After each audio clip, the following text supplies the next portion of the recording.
What's going on, everyone? Austin John Plays here, and today I'm going to be going over 33 Pokemon evolutionary lines that are super easy for you to shiny hunt with isolated encounters in Pokemon Scarlet and Violet.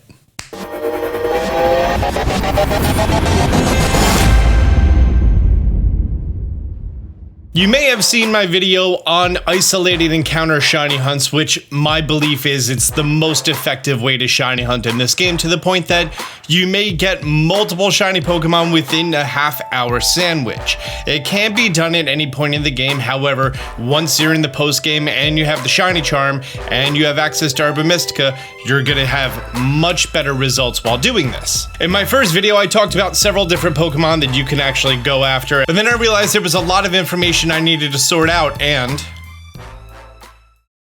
now I just want to get clear that while in this video I'm going to be covering 33 easy shiny hunts to do using my encounter method, I have significantly more than that. Heck, there's one right there.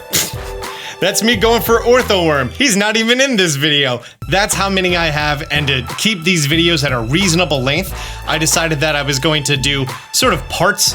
And while I was talking about this on Twitter, due to popular request, I am going to be going through this video in type order, meaning the type of sandwich that you would have to make in order to get these isolated encounters. That way, when you have your sandwich active, you can just go to the next hunt instead of having to search around for what would actually work for this. And I decided that I was going to be focusing on the most obtainable via isolated encounters of each evolutionary line. Example being, I'm gonna go over how to get an isolated encounter of Pikachu or Raichu, but not Pichu, because as long as I count one, you're good. I have a bunch of stuff all ready to go. Of the 193 evolutionary lines, I've already identified 65 of them that are easy to do. There's a lot more, trust me.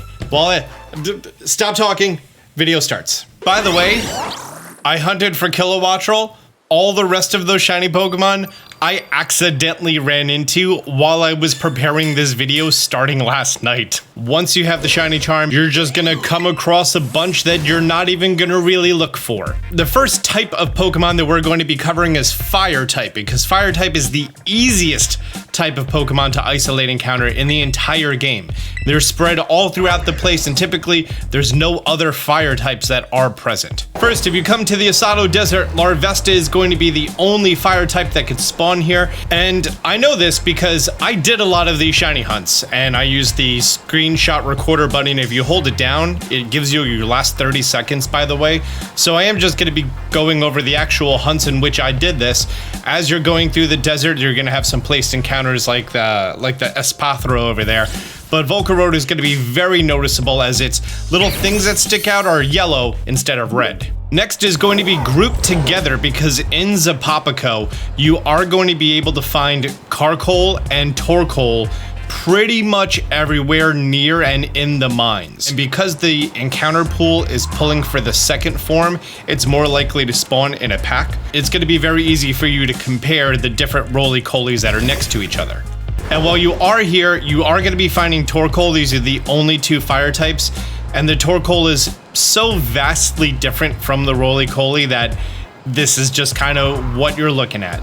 Keep in mind, you just want to keep it moving. You want to go through the area, see as many as you can, despawn as many as you can, and that's how you're going to be able to come across a shiny Pokemon using the isolating encounter method. I'm gonna laugh if I accidentally run into one during this video recording. Next up on the list is going to be Salandit, which is the first form of Salazzle. Here at the Dalizapa Passage, it is the only fire type that could spawn here, so it's very easy to see because it's gonna be bright white instead of black. Your largest difficulty doing this hunt is tripping over Salandit that are not the shiny. This room has a whole bunch of cliffs that they can spawn on.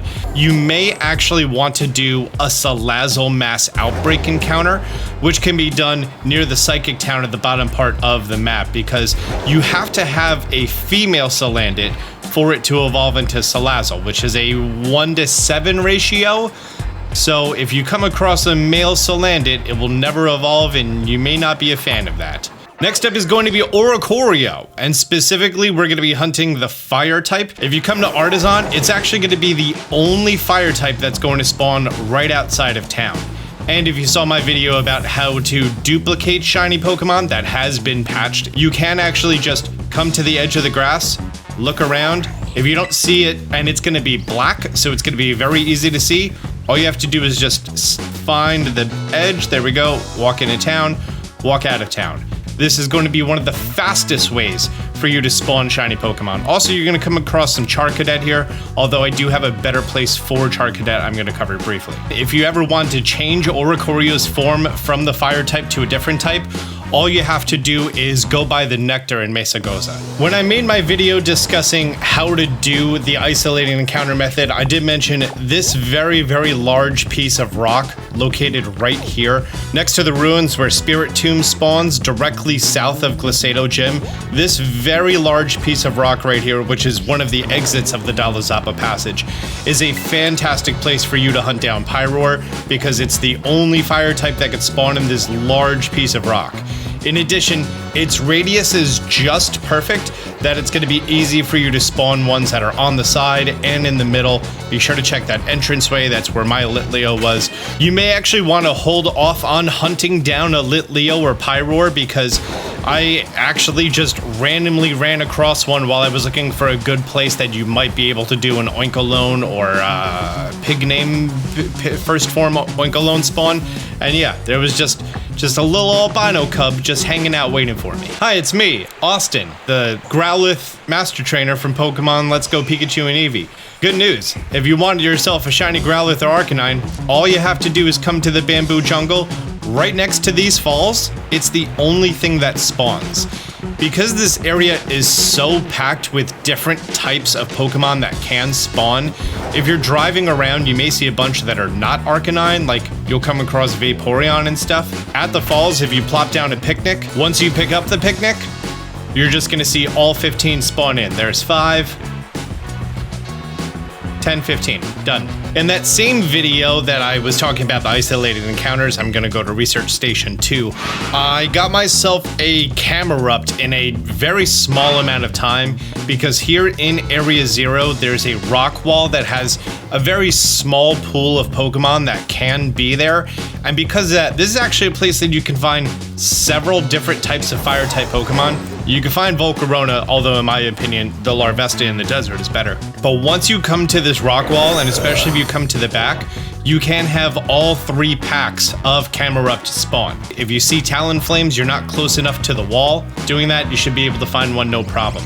Also, there's Talonflame here. So if you need a Talonflame, they don't fly too high, and it's kind of easy to see. And one that I'm going to not talk about because it's not an easy isolated encounter, although it is an isolated encounter, is going to be your Iron Moth in Pokemon Violet and your Slitherwing in Pokemon Scarlet. So not going to talk about those in this video. I mean, Slitherwing is much easier to see, but Iron Moth, just, you're looking for those little 6 red prongs on the inside of its wings, and you need to like check its profile and its back. It's pretty annoying, to be honest with you. In the hunt that I got Iron Moth, it took me 4 minutes, but I also did it 7 times with no luck, and staring at this bright green grass just hurts my eyes like nothing else. The last fire type that I have for you in this video is going to be Charcadet. If you come to the West Province Area 1 Central, I got my first one in 3 minutes, and then it took me, I think, like 36, 37 minutes to get my second one. Because Charcadet is so small, you may want to actually decide to go and mess with your TV's colors to either make red more visible, or I would recommend blue more visible, because you're just looking for tiny little blue eyes inside of Charcadet's head. And if you bring out those blues, it's going to be easier to see. We are now going to be moving on to electric types. And if you're hunting a Pawmo specifically, which I do not recommend, all you have to do is come to Cascarafa, and then once you head out the south exit, it's going to be the only electric type that could spawn here. The reason I'm not recommending for you to hunt the entire Pawmo line is because Pawmo is everywhere. And it's bright red colored, it's really, really hard to miss. While you're hunting any other electric type, there's a chance that you're gonna come across a Pawmo, or while you're just walking around, there's a chance you're gonna come across a Pawmo. If you want a Luxray, I have good news for you. All you have to do is come to Fury Falls, and this is where Luxray spawns natively. You can find Shinx in a variety of other places, but Luxray is here, and it's very noticeable. In fact, you may want to hold off on actually hunting down a Luxray because of how common Shinx are, and also how visible Shinx are. They're bright yellow instead of blue, and they really stand out. I had one just standing right outside of Mesa Goza, and like, you can't miss it. You really can't. Here in Cortando, you can actually come across Mareep very, very easily. Mareep is going to be spawning in and around olive fields, but if you just walk in and out of the Pokemon Center, you're going to be able to respawn them super quickly. Isn't this like a very visible one too? Yeah, it's bright pink. It's really, really hard to miss. And everywhere else that Mareep and everything else is going to be spawning, you are going to run into what I call the Pawmo problem, that Pawmo is just everywhere. So in this olive field, you can just walk in and out and come across it. There's actually a lot of Pokemon that are in this olive field. Unfortunately, a lot of them share the same typing, including Eevee, but there are so many normal types here that I wish this worked more effectively for Eevee. I don't think there is a good place for Eevee. Next up is going to be Kilowattrel.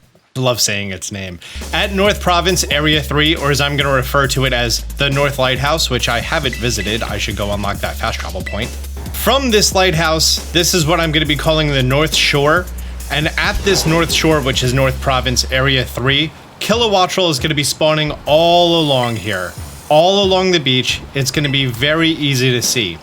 And if you come all the way to the side, this area is a huge circle, to the point that all you have to do is just make laps in this circle. You can do it with electric, but I am going to recommend that you do it with flying. You may see some Pokemon on this rock, as that's rock encounter. When I did flying, I actually found myself a Hawlucha accidentally. And in that same run, also came across a Murkrow, and I was like, oh, neat. And then while I was scrolling through my Pokeballs, I accidentally used a Master Ball, and I didn't save before this because I didn't need a Murkrow, and obviously, I had to restart the game because you keep your Master Ball for an emergency. That's the reason I didn't just put it on a Pokemon and put it in the box. But upon rebooting and doing it again, boom, there you go. Find yourself a Kilowattrel. The reds are a little subtle, so if you're red weak, you may want to turn the red up on your TV. One last thing about Kilowattrel. If you do it during the day, the Kilowattrel are flying, but if you do it at night, they're roosting. So you have your option. Do you want to do it during the day with easier mobility, but then you have to pan up? Or as I would recommend, at nighttime, while they're roosting, it's easier to just drive in between them and they're always on the ground. So probably want to do that at night. Speaking of doing it at night, if you come pretty much anywhere on the mountain with electric, the only thing you're going to see is Magnetons, who are going to pack spawn with Magnemites. And during the day, it may be a little bit hard to see their shiny, as it's just a gold medal instead of a silver medal. But as you're coming through here, it's going to be the only electric type spawning pretty much the whole mountain. I'm going to show you Iron Hands right now, but instead of me talking about where to get Iron Hands in Pokemon Violet, I'm just going to ramble on a little bit. My sleep schedule is all wonky right now, and it's not that I'm not sleeping well, it's that while I'm asleep, I'll have a dream about something related to the game that's like super content worthy. Like, I was like, oh, if you make a steel encounter, then while you're doing the steel encounter, you may find Gimmighoul, and then it won't be shiny locked, and then you get shiny Gimmighoul, which isn't true, just my brain thought of that while I was asleep, and while I was asleep, it was like, oh, that's such a good thing, wake up and make the video, and then I woke up immediately, and then I wasn't able to fall back asleep because I was so excited about something that would be a good video, but can't actually be a thing in the game. You could either use a fighting type or an electric type to get yourself Iron Hands in Pokemon Violet exclusive. While it's off, its colors are gonna change, but you're looking for one that where all the blue paint is, instead it's just gonna be silver. So I recommend doing this lap. Go to area 4, make a right, and then once you hit this big circle, I'm gonna make a big wide turn. I'm gonna look up, and then I'm gonna come back left, I'm gonna pan my camera down so I can see everything a little bit better. I'm gonna continue down this small bridge. I'm gonna stay to the right. While I stay to the right, I'm gonna look to the left because sometimes they spawn in that corner over there. As I'm going through, I'm constantly just looking into the middle. I take a moment, I pause right here, I look. If I don't see it, then at this rock, I'd hop down and I land on this platform down here. Landing on this platform down here is gonna spawn a whole bunch of them. I make a large anti-clockwise circle. I go through the whole thing, panning to the middle, and then I go up this bridge. I cut right here. I do a wide circle here while panning away. I come up this ramp. As I'm coming up the ramp, I stop and I pan over to this little ledge because they spawn back there as well. I don't stand around too long because they run at you. And now I'm right back where I started. I'm here, I do my big zigzags. Once I'm done with my big zigzags, I go up that hallway again. This is the loop that I make every time that I'm down here in Area 0 at ground level. It's super easy, and you could do this lap with some practice in about 2 to 2.5 minutes, averaging about 75 Pokemon per 2 minutes. I realized something cool. Gimmighoul is considered a person. If you go to Picnic, it says not so close to people. But if you collect that Gimmighoul, then you're not so close to people. I think that's like a anti-exploit measure. I have 4 very easy bug hunts for you.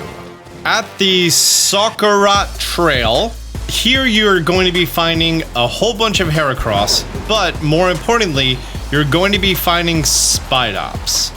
And Spidops is going to be doing pack spawns somewhat regularly. There's going to be some Fortress here. It's going to reduce your numbers a little bit. The Heracross typically aren't a problem, but the Spidops is so bright and colorful.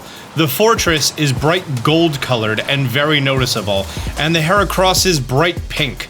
So, while you're coming through here, even though you're mainly looking for Spidops and its first form in a pack spawn, you may come across all 3 of them shiny. It's a win-win-win. And very rarely does that ever happen. And in this area, I got one in, I think it was like 15, 20 minutes. Yeah, there we go. Its first form is bright red instead of white. Even with the leaves being orange colored, you can't miss it. And then Fortress, as I mentioned, is bright gold, very hard to miss compared to all the silver ones everywhere else. Here in the Asado Desert, if you come to a specific area, here is the Watchtower, and then we're gonna be heading west of the Watchtower. For whatever reason, when you're over here, you're not gonna be finding any Larvesta, or just not a large amount of Larvesta. If you go east, then there's more Larvesta, but here, there's significantly more Rellor. Rellor, I do recommend doing this during the day, because instead of pushing around a mud ball, it's actually going to be pushing around a nugget, which has a metal texture to it. I was actually just on the menu for an extended period of time, and then anytime you leave a menu, especially before you fast travel, you want to do a quick little look-see-poo, and there he is, just chilling off on the side, pushing around his big old nugget. That's the reason if you do it during the day, it's so much easier. If you compare that to the mud ball, you can't miss that. 2 more bug types for you. Over here in Area 0, if you come out of Location 1, you're pretty much only going to be seeing Venomoth here. There's going to be the occasional Frostmoth here. I did this hunt and it was actually my fastest hunt ever, doing it in 1 minute and 51 seconds. That includes the time from I made the sandwich and I walked down here. It's bright blue. It's very difficult to miss. And the last bug type that I have for you in Area 0. There's this very large waterfall next to this tree. This is just next to where I just was with these Venomoths. And as you come down here to the water, on the water surface, the only Pokemon that's going to be spawning for you is going to be Masquerain.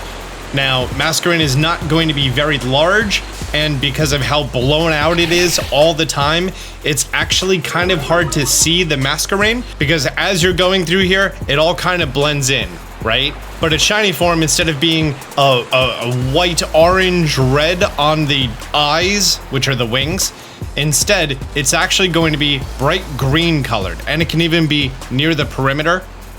There it is. Yeah, can't miss that. Just a real quick mention, it's not an easy hunt or a good hunt, but if you're going for the Scatterbug line, if you come down over here by the North Lighthouse, by the North Beach. Oh! I was gonna talk about... I told you what happened. I told you it would happen. Unfortunately, it's a male, so that's not great. You can come here for Vespiquen, I guess. Also, critical capture, nice. I was gonna be talking about Vivillon, as Vivillon is pretty easy to come across when you're in the grass, but you have to kind of get close to it because the only part of it that's different is the body segment. The body segment, instead of black, is going to be white, so it's kind of easy to see from far away.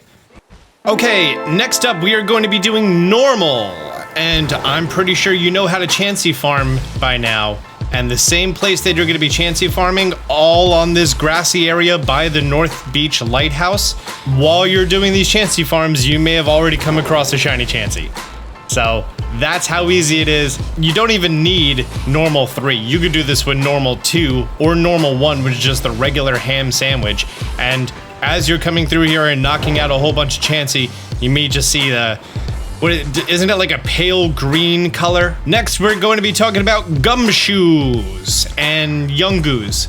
Even though this Pokemon is available on the very first route, if you come here to the Dalizapa Passage, the same place that I mentioned Salandit before, you're going to be seeing these Yungoos in pack spawns. So you're going to be seeing 5 at a time. In addition to that, it's bright pink. It is impossible for you to miss it. Come across the occasional Dunsparce. They're not common. It's mostly going to be Yungoos and Gumshoos down here. Up next, we are going to be going for Squawkability. Now, Squawkability has 4 colors, as you see right down there on the loading screen every single time that you fast travel. And when you come to Lavencia, you're going to be seeing this little staircase. You're going to be seeing pretty much just Squawkability. I literally just realized that its name is Squawkabilly. There's no T at the end. It's not Squawkability, just Squawkabilly. So sorry every time in the future that I say Squawkability. Technically the past. Paradox. There's gonna be Tandemaus too, but you'll have no idea if Tandemaus is shiny. Also, look down there. Sometimes they spawn down there. And then if you don't see it, you just leave and come back. Squawkability is going to be pretty easy to see because the Pomodore on its head, instead of being black, is going to be sort of a desaturated pink. In addition, if you're seeing the white Squawkability, then its beak is also going to be that same pale pink. But on the other 3 colors, the yellow, the green, and the blue, it's only going to be that Pomodore. You may be in a little bit of a rough situation because of how small the Pokemon is and how high the grass is. So you may choose to stand on the stairs and pull out your camera just so you have a little bit better of a perspective and you get to kind of scan the grass line. And if you don't see it, you just walk back inside, walk back outside. Not a long hunt at all. Mine took me, I think this was like 16 minutes or so. Next is going to be Dunsparce and Da Dudunsparce. If you come down to Area 0 at Research Station 4 and make the same lap that I told you about when I was talking about Iron Hands, you're just gonna be seeing Dunsparce and Da Dudunsparce.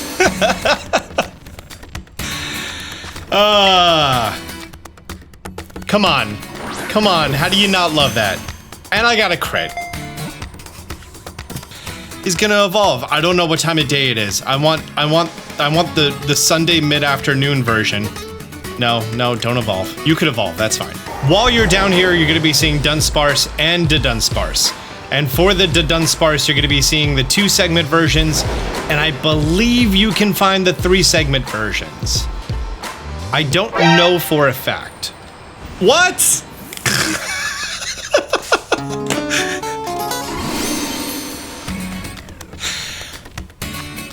Do you need more proof that the isolating encounter method is the best possible?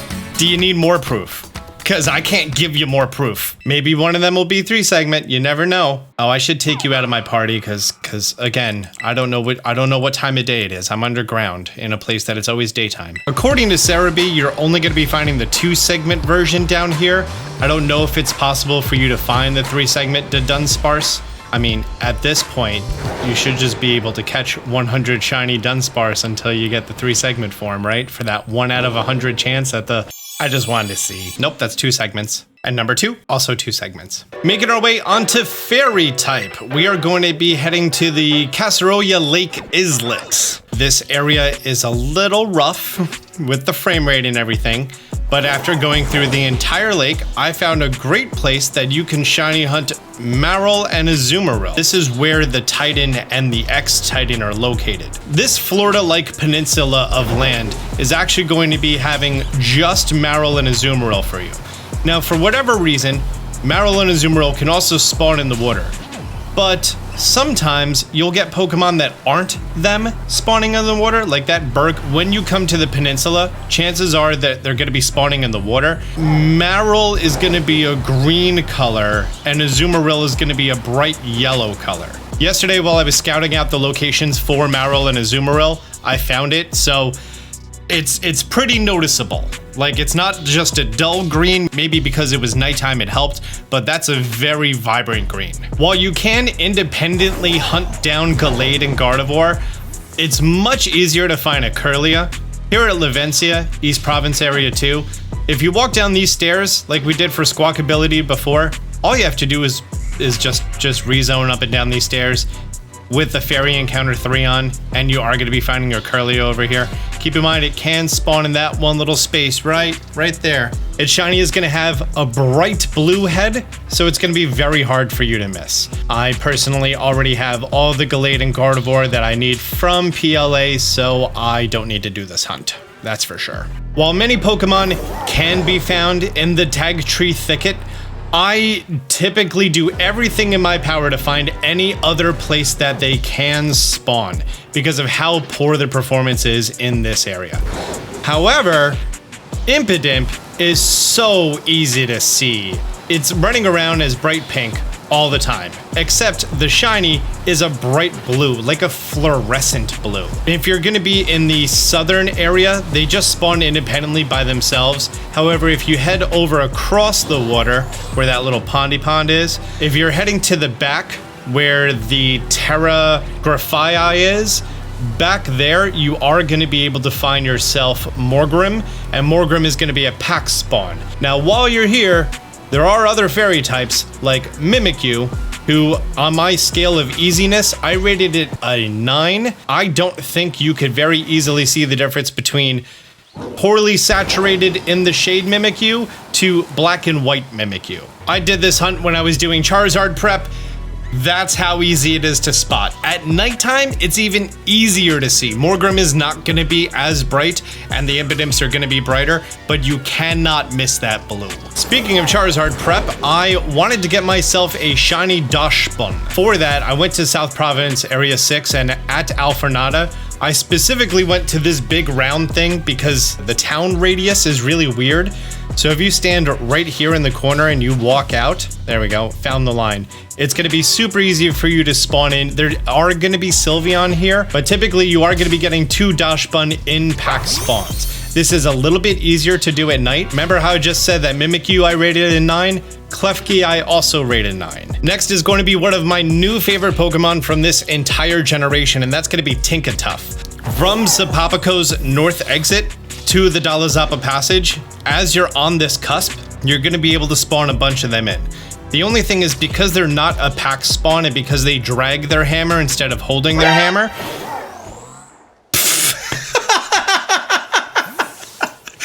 never mind, you can see it from really far away.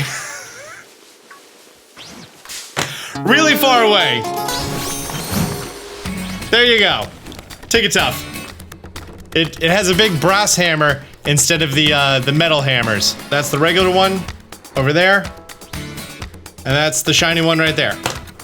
I already have one of these. Now I have 2. This is a great video. I love this video. Come on. Every time there's an unexpected shiny, you have to make sure you smash that like button. And then 2 more, Screamtail and Fluttermane are both in Area 0. Screamtail is going to be everywhere on that first floor. Fluttermane is going to be on the ground level. There's still currently the glitch that if you do it during the day, you're only going to be getting the shiny one to spawn. I made a whole separate video discussing that. I originally started this recording off with 65 Pokemon that were going to be easy shiny hunts, but this video is long enough already, so I am going to be wrapping it up here. I'm most likely going to be getting out additional parts of this video covering different types of very easy hunts for you to do, as you just saw. Be sure to be subscribed to stay up to date on those. Thank you so much for being here. If you found this video helpful, do me a favor, hit the thumbs up button down below. If you're new to the channel, be sure to subscribe, turn on notifications. Until next time, Austin John out. Man, they see me shining like I got the charm. Stay strapped, got that jet ball in my palm. Felt from the sky, guess I'm the chosen one. And if you need to know how, check out Austin John. Champion flow, yeah, I got that